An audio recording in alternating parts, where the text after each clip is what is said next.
Panthers, Buccaneers from Carolina, Tampa Bay trying to pull off the upset. Jameis Winston, 367 yards through the air with 1 touchdown. On the flip side, Cam Newton, not the best performance by him. 160 yards passing, 52 rushing, 1 touchdown, 1 interception. Carolina trailed for most of this game, but late in the contest, Newton put them ahead with the game when he scored, and Carolina does clinch a playoff spot. They get the victory, 22-19.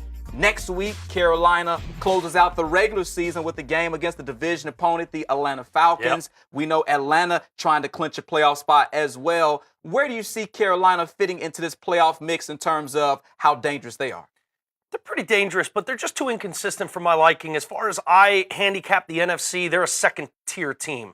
I put them now in that tier with, unfortunately, Philadelphia without Carson Wentz, but I don't think they're on New Orleans' level or Minnesota's level. I think those are my 2 favorites coming out of the NFC.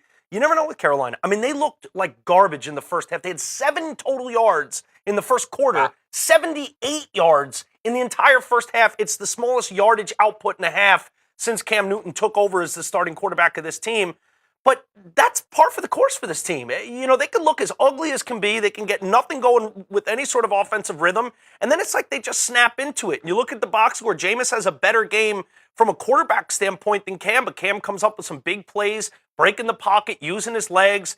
And in the end, they wind up clinching this playoff berth, and they're still alive with a little bit of help to win this division. If they can win next week against Atlanta, which would knock Atlanta out of the playoffs, and they're going to need a little help from the Buccaneers to beat the Saints, they can still wind up winning this division, but I just don't think they're on par with the Saints. Saints have already beaten them twice. Yep. That's why the Saints have the tiebreaker here, but you never quite know. Cam is just one of those. That's why you watch Cam, because you never know if he's going to give you that MVP-type performance that wows you, and he's there lighting the football as a candle like he did today, wowing everybody, or if he's going to kind of stink it up. So I think that's what's so fascinating about this team. But in the end, their inconsistency is going to have them bounced earlier than later in the playoffs. He can just do some special things on that final touchdown. The ball actually slipped out of his hand, but kind of bounced right to him. He was able to plow into the end zone. And then, as you mentioned, had the birthday candle celebration. Yep. Stadium, we're always on demand.